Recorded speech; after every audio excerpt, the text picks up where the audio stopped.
বন্ধুরা, আমি আজকের পর থেকে আর স্কুলে আসবো না। কি বললি? তুই আর স্কুলে আসবি না? হ্যাঁ, আমার বাবা আমাকে অন্য স্কুলে ভর্তি করিয়ে দিয়েছে। তো চলে যা।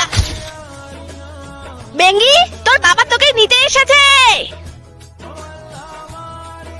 এই নে তোদের সবার জন্য।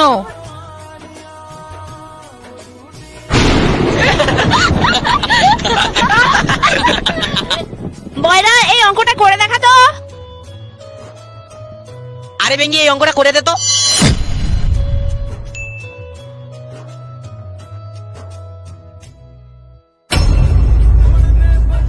এই নিতু, আমাকে অল্প একটু খেতে দিবি?